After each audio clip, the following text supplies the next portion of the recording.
Hello students, तो इस वाले लेक्चर में हम क्या देखने जा रहे हैं, एक्सरसाइज 5.1 के क्वेश्चंस को। तो अगर आपने इसके लास्ट वाली जो लेक्चर है हमारा, जो अरिथमेटिक प्रोग्रेशन का फर्स्ट वीडियो है, तो अगर आपने उसको नहीं देखा है तो पहले आप जाके उस वीडियो को देखिए, तब आपको ये सारी की सारी चीजें एकदम से क्रिस्टल क्लियर हो जाएंगी। तो एक्सरसाइज 5.1 का जो पहला क्वेश्चन है वो गिवन क्या है उसमें कि जो टैक्सी है उसका फेयर मीन्स उसका जो किराया या भाड़ा जो हम बोलते हैं, उसका किराया जो है पहले किलोमीटर के लिए वो 15 लेता है।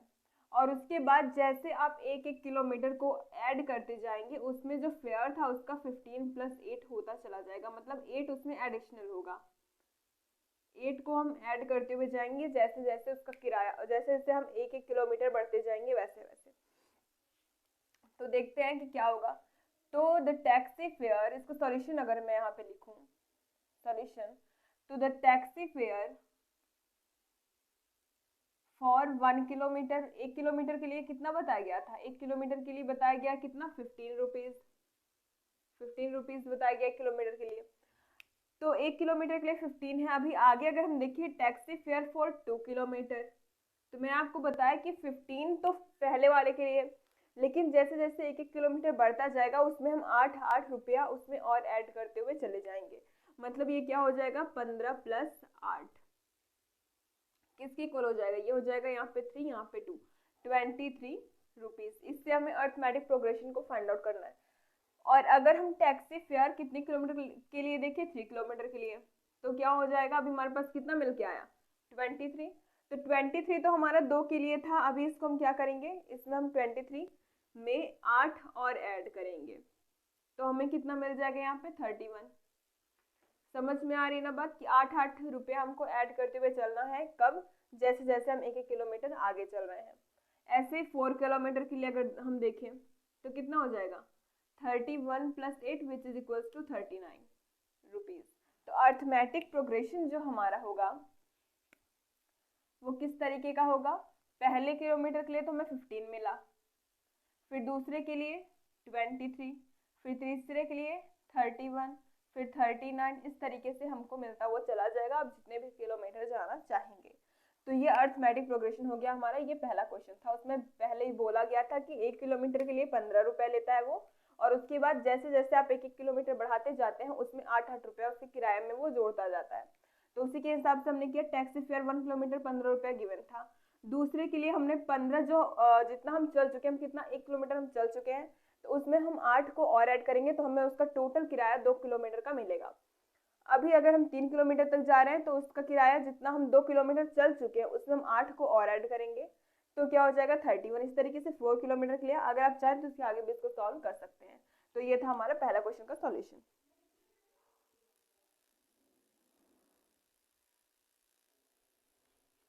तो ये नेक्स्ट क्वेश्चन है हमारे पास, कौन सा क्वेश्चन है कि the amount of air present in a cylinder when vacuum pump remove 1/4 of air remaining in a cylinder at a time। मतलब क्या हुआ देखते हैं। पहले भी मैं यहाँ पे क्या कर लेती हूँ, एक सिलेंडर को बनाती हूँ इस तरीके से।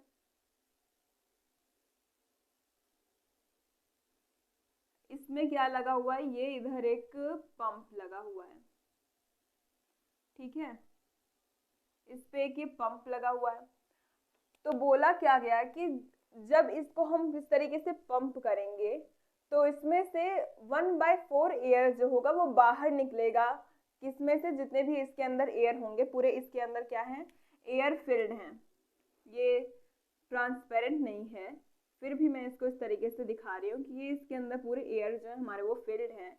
तो जब जितनी बार ये पंप होगा उतनी बार इसका जितने भी इसमें एयर है उसका 1/4 पार्ट जो है वो बाहर निकल जाएगा। तो हमें क्या करना है, इससे हमें एक अरिथमेटिक प्रोग्रेशन को फाइंड आउट करना है। तो सबसे पहले हम क्या करेंगे, मान लेते हैं कि हमारे पास इसमें 1 यूनिट का वॉल्यूम है, 1 यूनिट का वॉल्यूम है, और इसमें से रिमूव कितना हो रहा है, 1/4 हो रहा है। तो रिमेनिंग हम अगर निकालें तो रिमेनिंग वॉल्यूम कितना हो जाएगा, रिमेनिंग हो जाएगा 1 हमारे पास था, उसमें से हम जितना बाहर निकल गया उसको जब सब्ट्रैक्ट कर देंगे, जैसे अगर इस डिब्बे में मान लीजिए कि 8 लड्डू हैं, 8 लड्डू हैं, तो एक बार में अगर मैंने हाथ डाला और मैंने 2 को निकाल लिया, 2 को निकाल लिया, तो 2 चले गए बाहर, तो हमें पता कैसे चलेगा कि इसके अंदर लड्डू बचे कितने। तो क्या करेंगे हम, पहले हमारे पास कितने थे, 8 थे टोटल में से हमने जितने को बाहर निकाला उतने को हम जब सब्ट्रैक्ट कर देंगे तो हमें इसके अंदर कितना है वो पता चल जाएगा। बात आई समझ में। इसके अंदर 8 लड्डू थे, तो अगर 8 में से मैंने एक बार में 2 को निकाल लिया, दोनों को अपने इस साइड में भर लिया पूरा, तो क्या हो जाएगा, इसके अंदर बचे कितने वो हम कैसे निकालेंगे। पूरे टोटल हमारे पास 8 थे, 2 मैंने खा लिए तो बचे अंदर कितने, 6 बचे। तो इसी तरीके से एक बार में जितनी एयर बाहर निकली 1/4 बार निकली। इसके अंदर अगर हम माने 1 यूनिट का वॉल्यूम है, तो अगर इसमें से पूरे में से इसको सब्ट्रैक्ट कर देंगे जितना बाहर निकला तो हमें अंदर कितना है वो पता चलेगा। तो रिमेनिंग बचा कितना हमारे पास, वो कितना हो जाएगा 4 - 1/4 विच इज इक्वल्स टू 3/4। इतना समझ में आया 3/4। अगर हम मान लें कि हमारा वॉल्यूम V है, तो उसके बाद हमारे पास बचेगा कितना 3V/4, यहाँ में 3/4V हमारे पास इतना वॉल्यूम बचेगा। पहले वाले में 3/4 निकला, फिर करेंगे तो फिर 3/4 बचेगा। 3/4 इस तरीके से करते हुए हमारे पास कितना आएगा 3V/4 का पावर, एंड जितने टाइम्स आप इसको पंप करेंगे। तो ये हमारा अरिथमेटिक प्रोग्रेशन हो गया। तो देखिए इसके बाद वाला जो क्वेश्चन है उसमें बोला क्या गया कि अगर हम 1 मीटर के लिए खोदते हैं, तो अगर हम किसी मजदूर को लगाते हैं, अगर वो 1 मीटर तक की खुदाई करता है तो हम उसको 150 रुपया देते हैं। 150 रुपया सिर्फ 1 मीटर के लिए। अगर उसके बाद उसने बोला कि मैं 2 मीटर की खुदाई करूंगा, तो उसको कितना देना पड़ेगा, 150 में 50 को ऐड करके, ठीक है। फिर उसके बाद वो जैसे जैसे 1-1 मीटर को बढ़ाता जाएगा वैसे वैसे हम लोग उसमें 50 रुपये ऐड करते हैं। जैसे मैंने आपको टैक्सी वाला बताया था ना, सेम उसी तरीके से इसको भी करना है। पहला हो जाएगा हमारा 150, फिर 150 में हम 50 ऐड करेंगे क्योंकि दूसरा मीटर के लिए, ये फर्स्ट मीटर पहले मीटर के लिए। उसके बाद दूसरे मीटर के लिए हमें क्या करना पड़ेगा, यहाँ पे 150 प्लस 50 करेंगे, 150 प्लस 50। और तीसरे मीटर के लिए 150 कितने हो जाएंगे 200, फिर उसमें भी 50 करेंगे ऐड। इस तरीके से करते चले जाएंगे तो हमारा जो अरिथमेटिक प्रोग्रेशन होगा वो हमें यहाँ पे देखने को मिल जाएगा। तो इस टाइप के क्वेश्चन में बहुत ही सिंपल है। अगर आपको ए और डी पता चल जाएगा तो आप इसको इजीली करते हुए आगे चले जा सकते हैं। तो फर्स्ट टर्म जैसा कि हमने देखा था, फर्स्ट टर्म उसमें 150 था, और डी जो कॉमन डिफरेंस जो हमको बार बार ऐड करते हुए जाना है वो 50 था। तो इस तरीके से हम इसमें करेंगे। अभी यहाँ पे भी देखिए ये दूसरा नंबर का क्वेश्चन जो गिवन है, ए की वैल्यू 10 गिवन है और डी की वैल्यू भी 10। ए क्या होता है हमारा, ए होता है फर्स्ट टर्म, और डी क्या होता है हमारा कॉमन डिफरेंस होता है डी। तो अगर हमको निकालना है क्या अरिथमेटिक प्रोग्रेशन, तो उसका जो जनरल फॉर्म होता है किसका अरिथमेटिक प्रोग्रेशन का, वो क्या होता है A plus D A plus 2d A plus 3d। इस तरीके से करते हुए हम एंड सो ऑन, इस तरीके से करते हुए हम आगे तक चले जाते हैं। तो यहाँ पे हमारा फर्स्ट टर्म में क्या गिवन है 10, दूसरा क्या होगा a प्लस डी मतलब 10 प्लस 10, फिर क्या होगा 10 प्लस 2 इंटू 10, फिर 10 plus 3 into 10 and so on. तो यहाँ से ये हो गया 10, यहाँ से 10 10 20, यहाँ से 10 और ये 20, ये हो जाएगा 30, यहाँ से 10 ये हो गया, ये 30 40, ऐसे फिर आप बोलेंगे 50 एंड सो ऑन। तो ये हमारा अरिथमेटिक प्रोग्रेशन हो जाएगा। तो ये कब हम फाइंड आउट कर सकते हैं, जब हमें क्या गिवन है फर्स्ट टर्म और कॉमन डिफरेंस गिवन हो, तो हम इसको फाइंड आउट कर सकते हैं इजीली। तो आप इसको भी नोट डाउन करिए।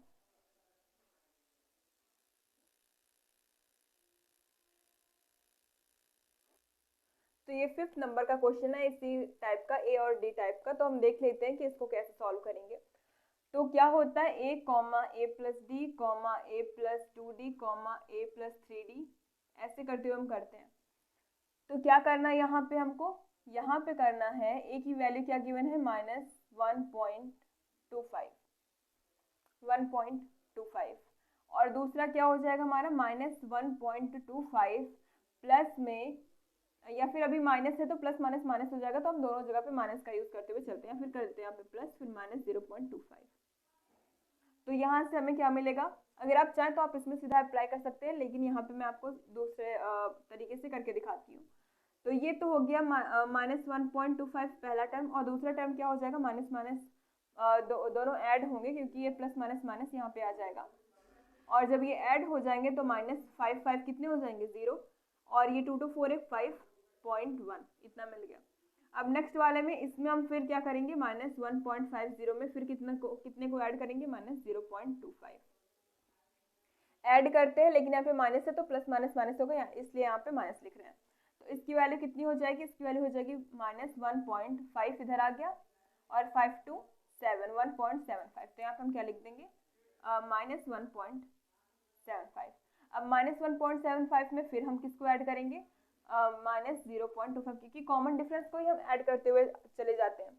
तो यहाँ से क्या मिलेगा 5 5 0 7 3 10 का 0 1 गया इधर 2 इतना, तो हमें कितना देखने को मिला -2.00 एंड सो ऑन, इसी तरीके से हमारा आता हुआ चला जाएगा। मतलब जितना भी आपको मिलेगा उसमें आपको -0.25 को ऐड करते हुए चले जाना। अगर आप इस तरीके से करना चाहें तो ये हो गया -1.25, फिर -1.25 प्लस -0.25, फिर क्या हो जाएगा -1.25 हाँ -1.25 प्लस 2 इंटू -0.25, 2 का मल्टीप्लाई करेंगे इसमें हम, तो हमें क्या मिलेगा, यहाँ से 5 2 10 हो जाएगा, 0 कैरी गया 1 2 2 4 5, मतलब हमें यहाँ से यही देखने को मिला -0.50। तो जब इसमें ऐड करेंगे तो 5 2 7 हो जाएगा, मिलेगा -1.75।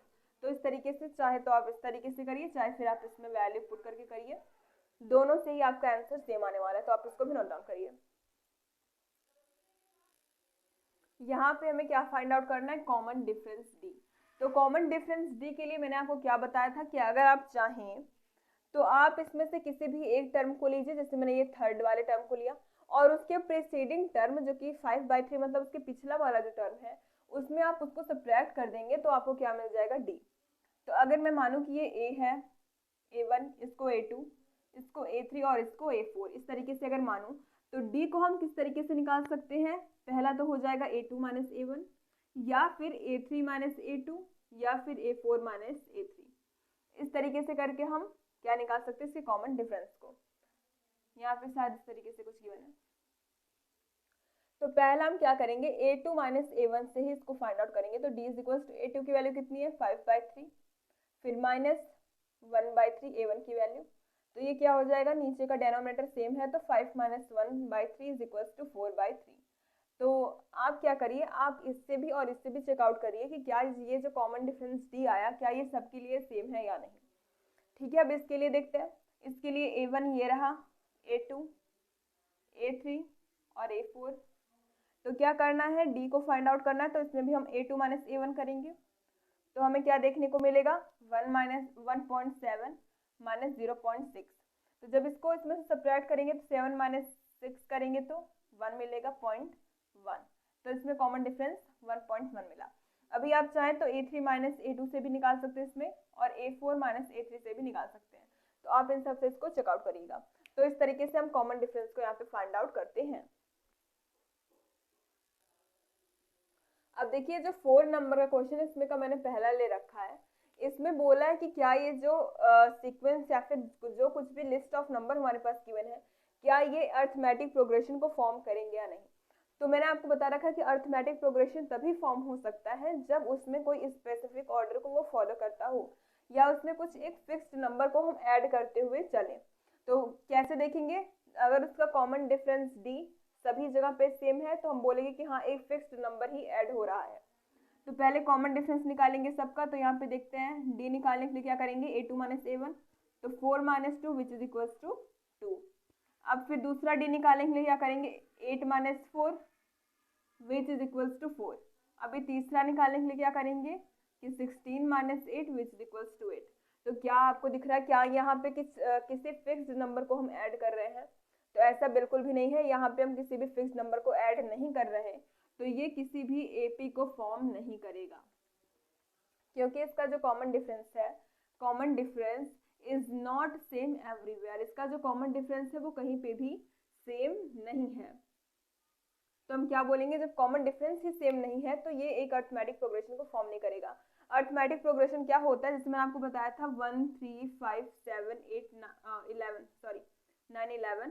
तो यहाँ पे क्या होता था कि हम सिर्फ एक फिक्स्ड नंबर 2 को ही ऐड करते थे, 2 ही रहता था हमारे पास। ऐसा नहीं था कि यहाँ पे पहले 2 था तो हमने यहाँ पे फिर 4 कर दिया, फिर यहाँ पे 8 कर दिया, इस तरीके से नहीं करते थे। एक फिक्स्ड नंबर हमारे पास होना चाहिए, सिर्फ एक ही नंबर जिसको हम ऐड करते चले जाएं और हमें आगे वाला टर्म मिलता जाए। तो यहाँ पे लिखेंगे no this is not AP, और ये कोई भी एक अर्थमेटिक प्रोग्रेशन को फॉर्म नहीं कर रहा, क्योंकि इसका जो कॉमन डिफरेंस है वो सेम नहीं है किसी भी जगह पे। तो आप इसको भी नोट डाउन करिए। अब देखिए, अब हम इसको देखेंगे क्या ये अर्थमेटिक प्रोग्रेशन को फॉर्म करता है या नहीं। अगर करेगा तो हम इसमें कॉमन डिफरेंस निकालेंगे और इसके आगे आने वाले 3 टर्म को हम और भी यहाँ पे लिखेंगे। कितना गिवन है, 4 गिवन है, तो हमको इसको 7 तक लेके जाना है। तो पहले डी को देखेंगे। अगर डी सभी जगह पे सेम आ रहा है तो हम बोलेंगे कि अर्थमेटिक प्रोग्रेशन हमारा ये बना रहा है। तो डी के लिए क्या हो जाएगा, a2 minus a1 which is equals to -3.2 minus 1.2। तो ये हो जाएगा -3.2 माइनस माइनस प्लस 1.2। तो ये हो जाएगा 2 2 0, 3 माइनस 1 2 हो गया 2.0 माइनस। तो यहाँ पे तो हमें -2 कॉमन डिफरेंस देखने को मिला, जो डी है हमारा वो -2 है। अभी फिर देखते हैं किसके लिए, a3 माइनस a2 के लिए। a3 माइनस a2 तो -5.2 फिर -3.2, ये हो जाएगा -5.2 माइनस माइनस प्लस 3.2। ये हो जाएगा क्या हमारा 2 माइनस 2 0 हो गया, 0.5 माइनस 3 करेंगे तो 2, यहाँ पे माइनस। तो यहाँ पे हमें फिर देखने को क्या मिला कि डी की वैल्यू -2 आई। तो मुझे लग रहा है कि सभी जगह पे आएगी, आप इसको एक बार और चेक कर लीजिएगा किसमें, a4 माइनस a3 करने के लिए। तो अभी हमें क्या करना, अभी हमें इसके आगे वाले स्टेप्स को बताते हुए जाना कि इसका कॉमन डिफरेंस जो है वो सेम आ गया तो ये एक एपी को फॉर्म करेगा। अब इसके आने वाले स्टेप जो हमारा देखिए a1 a2 a3 a4 तक गिवन है। अब हम a5 करेंगे। a5 कैसे करेंगे, a4 प्लस डी करके, a4 प्लस डी करके हम a5 को निकाल सकते हैं। तो a4 की वैल्यू कितनी है, -7.2। तो इसमें क्या ऐड करेंगे, कॉमन डिफरेंस -2 गिवन है तो -2। तो क्या हो जाएगा -7.2 फिर -2 विच इज इक्वल टू 7 2 9 -9.2। इतना मिला हमें a5। अब हमें क्या चाहिए, a6 कैसे निकालेंगे, a5 प्लस डी। ये क्या हो जाएगा, a5 की वैल्यू कितनी है, -9.2 प्लस डी की वैल्यू -2। तो प्लस माइनस माइनस हो सीधा माइनस करते हैं यहाँ पे। ये हो जाएगा 9 2 11 -11.2, इतना मिल गया। अभी a7 की वैल्यू कैसे निकालेंगे, a6 plus D which is equals to -11.2 -2। Plus minus minus हो जाएगा इसलिए माइनस करें क्योंकि होता है यहाँ पे प्लस, तो प्लस माइनस -2। तो ये हो जाएगा 13.2 माइनस में। तो ये हमारे 3 टर्म्स और बढ़ा के हमने यहाँ पे लगा दी। अब आप इन तीनों को यहाँ पे ऐसे लिख करके फिर डॉट डॉट डॉट कर दीजिएगा। तो ये हमारा क्या हो जाएगा, सॉल्यूशन। अभी हमारे पास 10 नंबर का क्वेश्चन गिवन है, इसमें कैसे करेंगे देखिए। डी निकालेंगे सबसे पहले, तो 2a माइनस a क्या हो जाएगा, a। फिर इसमें से इसको सब्ट्रैक्ट करेंगे तो d बराबर क्या हो जाएगा, 3a minus 2a which is also equals to a। तो d बराबर क्या करेंगे, 4a minus 3a which is equals to a। तो कॉमन डिफरेंस सेम आ रहा है। अब हम क्या करेंगे, a को ऐड करते हुए चले जाएंगे। 4 तक गिवन है, हमें 5वां टर्म चाहिए, 6वां और 7वां। a5 a6 और a7 हमें चाहिए। तो क्या हो जाएगा, 4a मतलब a4 प्लस d करेंगे तो कॉमन डिफरेंस हमें a देखने को मिला। तो ये हो जाएगा 4a प्लस d की वैल्यू कितनी है, a। तो यहाँ पे हो जाएगा क्या, 5 है। यहाँ से हो जाएगा 5a plus a which is equals to 6 है। फिर यहाँ से 6a plus a which is equals to 7 है। तो ये हमारा सॉल्यूशन हो जाएगा।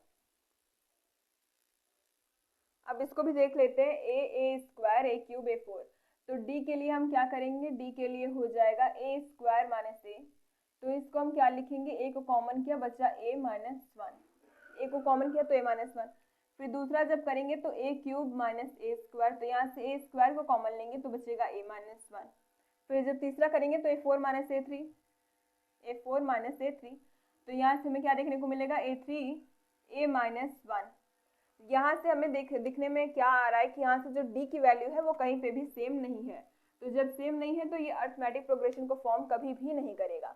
तो यहाँ पे लिख देना, no it is not arithmetic progression because here the value of d is not same everywhere. तो यहाँ से ये क्या हो जाता है, इसका सॉल्यूशन।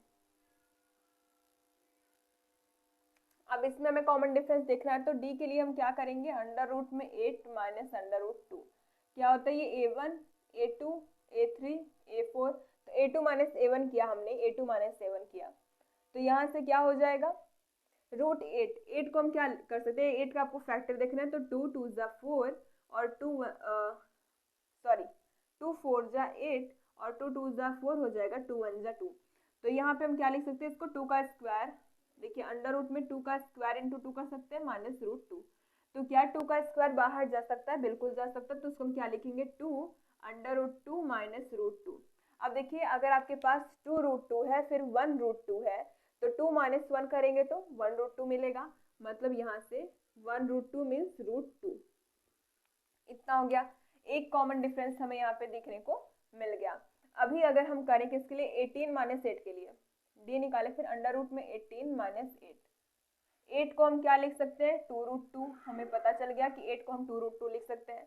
18 को 2 9 जा 18, 3 3 जा 9, 3 1 जा 3 का स्क्वायर है, मतलब 3 का स्क्वायर इंटू 2 करेंगे अंडर रूट के अंदर, तो 3 स्क्वायर है बाहर जाएगा तो रूट के, तो बिना रूट के हो जाएगा 3 हो जाएगा, तो 3 रूट 2 माइनस 2 रूट 2 हो गया, तो 3 माइनस 2 करेंगे अगेन 1 मिलेगा, तो यहाँ से क्या हो गया, अंडर रूट 2, 3 और यहाँ पे 2, तो 3 माइनस 2 रूट 2 कितना हो जाएगा, 1 रूट 2, और यहाँ तक कि मुझे लग रहा है कि इसके बाद भी ये सेम ही आने वाला है, under root 32 minus under root 18, तो इसको हम क्या लिख सकते हैं, इसको आप चेकआउट करिएगा, ये आएगा 4 रूट 2 और ये आएगा 3 रूट 2, 18 को हम जानते हैं कि 3 रूट 2 होगा, यहाँ से फिर हमें रूट 2 देखने को मिलेगा, तो क्या हो जाएगा, ये हो जाएगा हमारा कॉमन डिफरेंस डी।